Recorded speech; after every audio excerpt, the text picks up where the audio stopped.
un circuit pour nous, une voiture pour nous. Regardez, on est vraiment tout seul. Ça va être que du plaisir. Donc nouvelle Audi R8 GT4. J'ai essayé beaucoup de GT4. On a fait Mercedes, Alpine, BMW, Porsche, Ginetta et j'en oublie sûrement. Une qu'on n'avait pas encore essayé, c'est cette fameuse Audi R8 LMS qu'on va essayer dans cette vidéo. Et on se retrouve sur le circuit de Brest qui nous accueille aujourd'hui avec le soleil. Donc là on est royal. Pour les plus fins observateurs d'entre vous, vous avez remarqué que ça c'est nouveau.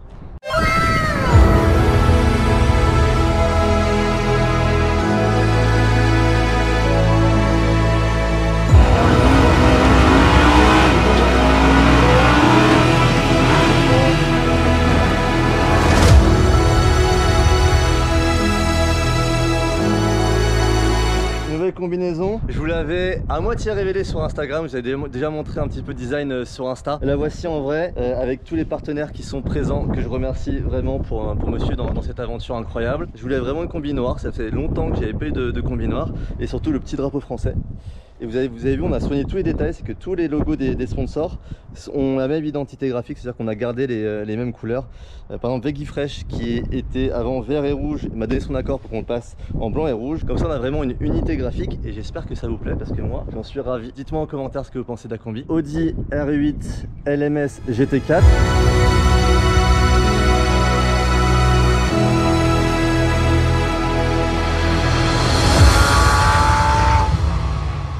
J'avais roulé également avec la version GT3. Donc ici, c'est la version GT4 qui concourt dans le championnat GT4 comme son indique. Et on répond à l'invitation du CSA Racing, qui est une nouvelle équipe qui fait son apparition au championnat de France GT. Vous voyez, c'est écrit ici, concept sport automobile. Donc merci beaucoup à eux pour l'invitation, pour l'accueil. Le petit détail quand même sympa, c'est qu'on fait matcher du coup le casque avec la combi. Là on est vraiment dans l'unité. Alors la voiture en elle-même, c'est vraiment dérivé d'une voiture de série. Donc tu prends une Audi R8 de série, tu la prépares un petit peu pour la piste. La particularité du GT4, c'est que ça reste très affilié à une voiture de série. Donc évidemment tu as des pièces compétition spécifiques. Tu peux voir les petites lames carbone ici. Tu as effectivement le gros splitter qui se trouve ici. Tu as l'aileron qui est gigantesque pour une GT4, parce qu'en réalité sur une GT3 il est encore plus gros que ça, et rond que tu peux régler. Contrairement à une GT3, la voiture repose vraiment sur le modèle d'origine, donc tu as beaucoup d'alu sur la voiture. Sur une GT3 tu as beaucoup plus de carbone que ça, et le petit détail rigolo c'est qu'ils ont gardé le side blade en carbone. Généralement ça, tu as tendance à les recouvrir avec un film pour les protéger parce que en course ça a tendance à vite toucher un petit peu partout. Ils ont décidé de le laisser apparent et c'est vraiment très beau comme ça. La partie arrière, il y a beaucoup de changements. Déjà vous avez toute cette partie là qui est ouverte pour évacuer la chaleur qui est générée par le moteur, avec l'échappement qui devient central, qui se trouve ici. Donc vous avez toutes les tubulures d'échappement qui se trouvent ici avec la sortie là, le diffuseur qui reste le diffuseur de route, et là c'était des sorties d'origine qui ont été recouvertes. Maintenant il y a la grille qui est, du coup il n'y a plus du tout les sorties d'échappement, c'est vraiment central un peu plus haut. Ça ce sont les attaches pour ouvrir le capot, les jantes qui sont des jantes spécifiques version course. Cette trappe là, je ne sais pas si vous savez à quoi ça sert. Cette trappe, elle permet d'évacuer le pilote en cas d'accident. Tu ouvres ici pour désincarcérer le pilote. Il n'y a pas besoin d'ouvrir la porte, par exemple, quand la porte ne peut pas s'ouvrir, mais en fait tu sors le pilote directement de là. Et je vais vous montrer un petit peu à l'intérieur comment ça se passe. Donc c'est toujours l'ouverture d'origine. La porte, c'est la porte d'origine. La voiture n'est pas si légère que ça parce qu'elle doit faire environ 1,4 tonne et en réglementation avec la fameuse balance de performance en ordre de marche en course, elle est environ à 1,5 tonne. La balance de performance, en fait, c'est le système qui permet d'égaliser les performances de voitures qui ont complètement rien à voir. Par exemple, cette voiture-là, elle roule contre des Alpines. Donc entre une Audi R8 d'origine et une Alpine d'origine, tu comprends que c'est pas forcément exactement la même gamme. La balance de performance, c'est un système qui te permet, avec 3 facteurs, de faire en sorte que sur un tour chrono, une R8 roule à peu près dans le même chrono qu'une Alpine à 110. Donc ça c'est faisable grâce à la bride moteur. Donc généralement ceux qui ont des gros moteurs ils se prennent des grosses brides moteur pour réduire la puissance. C'est aussi le cas grâce à la hauteur au sol. Une voiture de course, plus elle est proche du sol, plus en fait elle va adhérer à la piste. Effectivement si tu la montes un petit peu, d'un coup en fait il y a moins de phénomène d'aéro qui va s'appliquer et ça va forcément influer sur sa performance. Et le dernier levier c'est le poids. Des voitures qui sont trop rapides, tu peux les calmer un petit peu en mettant du poids, en mettant du lest dans la voiture. Donc là la voiture elle n'est pas équipée en lest, mais normalement tu mets des des plaques de poids qui viennent ici pour lester la voiture. Ce qui fait que c'est une des GT4 les plus lourdes, parce qu'en ordre de masse, que je vous dis, c'est environ 1,5 tonne, mais c'est aussi une des plus puissantes. La puissance varie entre 495 et 520 chevaux environ, tandis qu'une Alpine, ça a aussi entre 300 et 350 chevaux. Mais sachant que l'Alpine est beaucoup plus légère que cette R8. Contrairement à une GT3 où tu as une porte qui est entièrement en carbone, là vous voyez, c'est vraiment la porte d'origine qui est recouverte avec... je sais pas, je sais pas ce que c'est comme matière, mais au son, j'ai essayé de vous faire comprendre qu'en fait c'est relativement léger, mais c'est juste un parement en fait qui vient se greffer sur la porte d'origine. Donc tu enlèves toutes tes garnitures et tu mets ce revêtement qui au final est beaucoup plus léger, mais la porte en elle-même reste une porte d'origine avec son poids, ses charnières, contrairement à une GT3 où c'est vraiment entièrement dépouillé et entièrement allégé. Ce qui explique la différence de poids, parce qu'une R8 GT3 ça va en faire environ 1,2 tonne, et là je vous dis ça en est environ à 1,4 tonne, 1,5 tonne avec la fameuse BOP mise en place. Sur la partie intérieure on trouve un volant qui est spécifique à la voiture, c'est pas le même sur la GT3, ou en tout cas les boutons changent un petit peu, parce que j'avais beaucoup roulé cette voiture là, mais en tout cas le revêtement là est complètement différent. La forme ressemble à la même, par contre le revêtement est différent et les boutons sont également différents, sachant que là la spécificité de cette voiture, je vais vous montrer à l'intérieur, c'est que tu as différentes aides que tu n'as pas forcément sur la GT3. C'est-à-dire que l'ABS tu l'as sur la GT3, le TC tu l'as sur la GT3, mais le EC qui est en fait ton correcteur de trajectoire, c'est vraiment une aide d'origine qui a été conservée sur cette voiture de course, mais que tu n'as pas normalement sur la GT3. Donc bien évidemment tu peux complètement tout déconnecter, mais ce genre de voiture se conduit avec des aides. Ça se conduit avec du TC, ça se conduit avec de l'ABS, parce que c'est plus rapide. C'est des voitures qui sont faites pour être conduites avec les aides. Évidemment, si tu fais dans des très bonnes conditions, en pneu neuf, tu peux potentiellement désactiver le TC, mais tout de suite quand ça va déraper, c'est mieux d'avoir le TC pour pas dégrader les pneus. Le SC, j'ai demandé du coup en fait, il y a les deux écoles, il y en a certains qui roulent complètement déconnectés, certains qui l'utilisent juste un petit peu pour s'aider dans les virages, pour que quand la voiture est en appui, que ça permette de contrôler, et notamment apparemment c'est très utile sous la pluie, parce que ça évite de faire des grosses virgules et donc de perdre du temps, et du coup bah ça peut te sauver la vie, et ça peut être vachement utile en cas de pluie. Grosso modo l'environnement est quand même assez proche de la série. Vous voyez, on retrouve ici tous les boutons de la série, les aérateurs de série, et là on a un dash qui est complètement changé par contre, mais on a bien les commodos de série aussi avec les clignotants de part et d'autre, et on a même la clé, c'est toujours rigolo dans beaucoup de GT4, on a la clé de la voiture d'origine qui est quelque part dans la voiture. Cette partie là est nouvelle, donc là pour le coup c'est une excroissance en carbone qui permet de réunir les informations, les boutons utiles sur la voiture, et on a également les boutons du coup sur le volant. Donc sur le volant tu as la boisson, donc c'est pour boire sur les relais longs quand tu as besoin de t'hydrater. Là c'est pour flasher un concurrent, pour te montrer, pour prévenir que tu es là. Le bouton de pit limit pour réguler ta vitesse dans les stands. Pour start moteur, une fois que tu as mis le main, donc le courant dans la voiture, tu peux start moteur ici en appuyant sur le frein également. Là tu changes les informations qui sont sur le dashboard, je vais vous montrer. Hop, on va mettre, je sais pas pourquoi il y a les ces gaz qui se mettent en route. Vous voyez le dash donc avec la voiture qui s'inscrit ici, et là on a les informations donc quand on va rouler, avec notamment le rapport engagé, la vitesse, les RPM, etc. Tout à l'heure j'étais faire 2 tours avec la voiture, et sachant que pour l'instant il n'y a pas les diodes qui s'allument pour passer les vitesses, donc c'est un peu à l'oreille. Voilà, j'ai fait 2 tours tout à l'heure et ça m'a surpris qu'il n'y avait pas les rêves, mais ça va être rajouté un peu plus tard par l'équipe. Mais ce qui fait que là quand je vais rouler tout à l'heure pour vraiment aller faire un tour et vraiment voir de quoi la voiture est capable, ça on va faire à l'oreille, donc ça va être vraiment à l'ancienne, parce qu'en fait sans repère visuel c'est très compliqué de savoir quand passer la vitesse.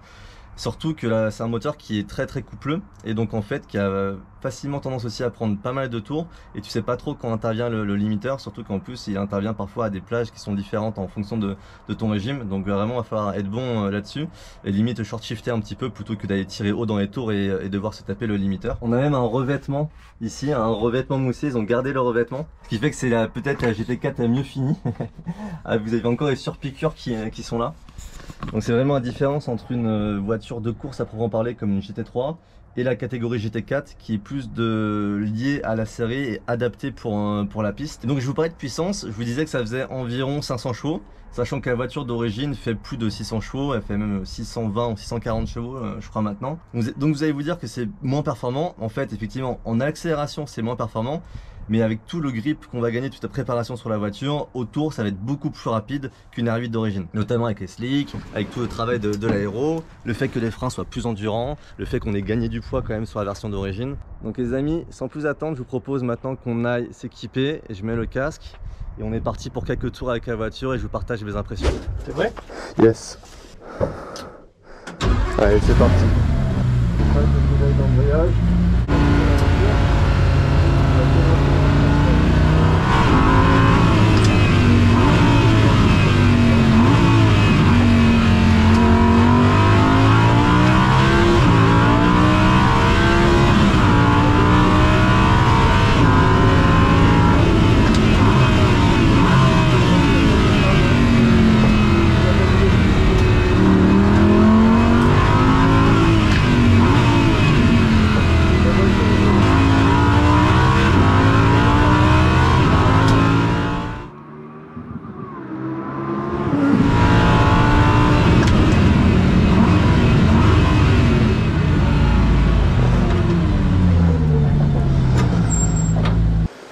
Donc je vais sortir un petit peu. Ouais. Avant de faire la deuxième session. Bon, tout va bien, hein. On sort de ces premiers tours avec cette voiture. J'avais le micro, mais je sais pas si vous allez m'entendre avec la saturation qu'il y a. Tout fonctionne bien. Stop sur les freins, accès. Donc au cas où je vais me répéter, c'est une Audi, hein, donc c'est bien construit, c'est stable. Dans la typologie, tu retrouves les sensations de l'Audi R8 de route, c'est-à-dire moteur central arrière, voiture vraiment posée, très stable, peu de roulis, bizarrement même avec le poids, donc je vous disais environ 1,5 tonne. Finalement assez peu de roulis, le poids très bien réparti sur la voiture, donc sur le changement d'appui ça fonctionne bien. Stable au frein, à réaxel pas de soucis, ça motorise bien aussi. Le seul truc qu'il y a, c'est sûr, si tu pousses un petit peu tes entrées, même sans trop pousser, tu as tendance à avoir un petit peu de survirage. Mais ça après, tu peux jouer un peu sur le pitch de la voiture, donc sur l'assiette de la voiture, si tu veux qu'elle soit plus ou moins comme ça ou comme ça, pour qu'elle soit un peu plus sous-vireur ou survireur. Donc vraiment une GT4 qui est finalement très homogène. Tu sens qu'il y a du poids, mais surtout là où tu sens, c'est sur les réaxels, parce que tu as l'impression qu'il y a moins de puissance que ce qu'elle fait réellement, parce que les 500 chevaux, réellement, t'en sens moins, mais parce qu'il y a aussi beaucoup de masse à emmener, donc c'est pas hyper sensationnel à accélération, mais la voiture est hyper homogène partout. Donc je comprends que la voiture fasse ces résultats qu'elle fait en championnat de France GT4. Elle a gagné, je crois, déjà 3 fois le championnat de France avec un bon équipage, Michal Guilbert. Donc elle est 3 fois championne de France cette voiture, et je comprends pourquoi, parce qu'en fait elle est super homogène. Et apparemment sous la pluie aussi c'est très bien. Alors j'en profite, elle a le moteur ouvert, comme ça vous pouvez regarder un petit peu le moteur. Bon, voyez, hein, moteur d'origine. Donc à prendre en main, c'est simple. C'est-à-dire que pour le coup, c'est pas quelque chose de particulièrement compliqué. Tu te fais rapidement à la voiture. Ce qu'il faut après arriver à gérer, je pense, pour aller vite avec la voiture, c'est aussi déjà s'adapter à la boîte de vitesse, que ça reste une boîte de vitesse de route. Donc tu peux pas lui mettre les mêmes contraintes qu'une voiture de course. Par exemple sur la boîte de la R8 GT3, tu pouvais vraiment freiner en t'aidant du frein moteur. Donc sur la boîte tu rétrogradais haut dans les tours, tu faisais gueuler le moteur, ça freinait la voiture, c'était vraiment très brutal. Du cas c'est la boîte d'origine, tu as une sécurité, ce qui fait que tu peux pas rétrograder quand tu es trop dans les tours. Donc il faut vraiment attendre que la voiture elle redescende dans les tours, et là tu appelles la vitesse et elle redescend. Si jamais tu l'appelles quand tu es trop dans les tours, bah là tu as une sécurité, donc la vitesse ne passe pas. Donc voilà, c'est ce genre de choses. Ça fait partie du GT4, il faut s'habituer à ce genre de procédure, de process, et s'adapter, parce que sinon t'en laisserais pas le meilleur. Et donc en fait c'est quelque chose d'un petit peu antinaturel pour un pilote de course. Mais bon, quand tu as d'expérience après avec la voiture, tu t'adaptes. C'est comme, putain là, j'ai fait une analogie, elle est horrible, mais c'est comme à l'époque sur ma Smart de route, j'avais une boîte de vitesse. Tout le monde sait que cette boîte elle est hyper lente, mais si tu arrives à l'appréhender, au final ça va. En fait c'est vrai, c'est de l'adaptation. Donc voilà, pour être rapide avec la voiture, avec la boîte, il faut s'adapter à la voiture. Mais je vous dis, la voiture est très saine, elle freine très bien. Sur les changements d'appui, elle est vraiment très bien. Elle prend plutôt bien les vibreurs, donc vraiment très simple de prise en main. Et après, pour aller vite, c'est toujours pareil, il faut passer du temps dans la voiture. La combinaison, les amis, si vous posez la question, c'est Stand 21 qui l'a fait. Donc Stand 21, c'est une marque française, donc je suis content de porter une marque française. Et notamment Stand 21, moi j'ai pratiqué beaucoup pour les chaussures. De toutes les chaussures que je fais, ces chaussures là en particulier, donc c'est Daytona, ça c'est les deux qui sont bientôt plus produites il me semble, mais c'est vraiment des chaussons. Et j'ai essayé beaucoup de chaussures différentes. Ça pour la conduite c'est génial, c'est des chaussures qui sont hyper endurantes et dans lesquelles tu es vraiment trop bien. Donc je connaissais déjà beaucoup la marque pour les chaussures, parce que j'étais vraiment un aficionados des chaussures. Les combis, j'avais aussi des Stand 21 à l'époque où je roulais en Porsche Carrera Cup. Donc je suis très content de faire ce petit partenariat avec Stand 21, parce que la combinaison elle est super belle et c'est une marque française. Et au niveau des partenaires, du coup on a Motorsport Mag qui est là, on a Moteur Essence, bienvenue à eux, on a Veggie-Fresh, on a NM Engineering, on a Monsotti, et sur la manche on a le Tripo Régnier Moteur Essence à nouveau, Monsotti, Tripo Régnier. Donc merci à tous les partenaires et maintenant vous allez voir à chaque fois dans les vidéos d'essai et sur YouTube vous allez voir cette nouvelle combinaison qui va me suivre un petit peu partout. Allez c'est parti pour ce deuxième run, hop, pied sur le frein, on start, pas de pédale d'embrayage, on met la première et c'est parti. Comme la boîte d'origine, comme c'est la boîte d'origine, il n'y a pas de pédale d'embrayage, donc il y a juste l'axel et le frein. On va laisser les pneus remonter en pression et en tempé. On a fait quand même une petite pause.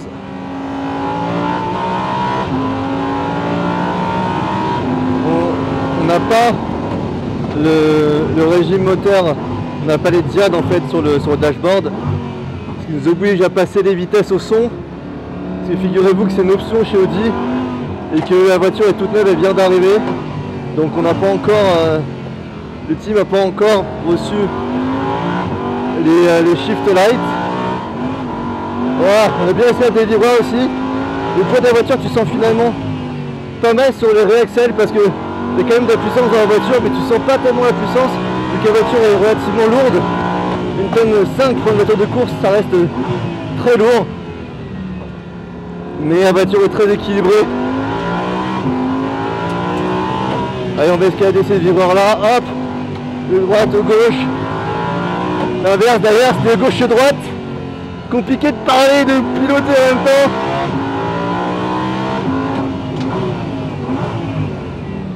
Allez, on garde le maximum de vitesse ici, c'est le point le plus long du circuit. Allez, troisième, quatrième. Frein tout en appui. Là, j'aurais pu rester en 3, je pense, on va accélérer le plus tôt possible.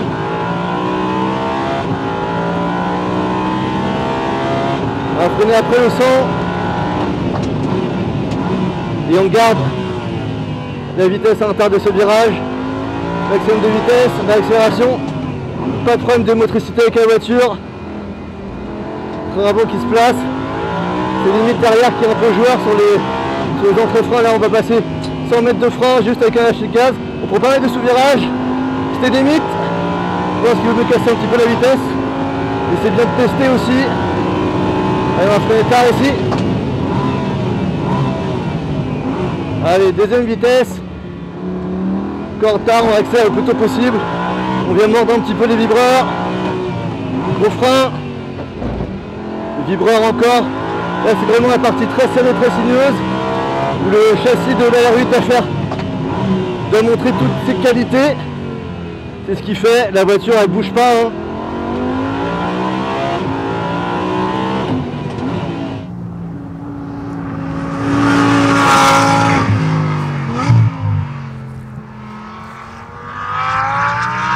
Alors on va faire un tour qui va être moins parlé, qui va être plus concentré sur la conduite. Surtout qu'en plus on est toujours un petit peu en apnée dans ces voitures de course, qu'on veut rouler fort et parler en même temps, c'est très compliqué. Donc on va faire un tour concentré sur la conduite.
Là on va faire un truc cool, c'est qu'on va s'arrêter sur la pit lane.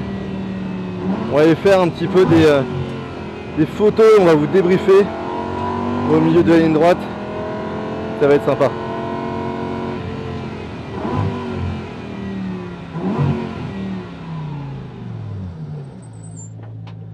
Juste avant de vous débriefer les amis, si on est là aujourd'hui aussi, vous êtes nombreux à vous poser la question de qu'est-ce que je vais faire sur ma saison 2022.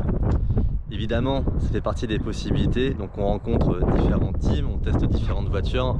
Si on est là aujourd'hui, c'est aussi pour ça. La voiture, vous voyez, elle est vierge de déco. Si vous voyez où je veux en venir, il y a de la place pour mettre le petit logo de votre entreprise et de venir avec moi sur les week-ends de course, inviter vos collaborateurs, vos clients, et leur faire venir vivre tout ça de l'intérieur. Et pour tous les partenaires qui peuvent être intéressés de venir avec nous sur la saison 2022, je vous mets la petite adresse partenariat en bas, contactez-nous et après on peut faire des petites offres personnalisées pour que vous veniez assister aux coulisses d'un championnat de France ou autre d'ailleurs. Je tiens à nouveau à remercier CSA Racing pour cette opportunité de venir découvrir cette Audi R8 GT4, de vous faire partager ça. Un grand merci également au circuit de Brest qui nous a accueillis dans ce cadre exceptionnel avec la piste pour nous, franchement. Mais j'en veux toujours, des tournages comme ça avec la piste pour moi tout ça, c'est vraiment, j'adore. Abonne-toi si c'est pas encore fait, mets ton plus beau like sur la vidéo. Laisse-moi un petit commentaire pour me dire ce que tu as pensé de cette vidéo et notamment de cette R8 GT4. Et surtout dis-moi si tu as envie de me voir dans cette voiture là en 2022. Moi je te dis à bientôt pour une prochaine vidéo. Ciao.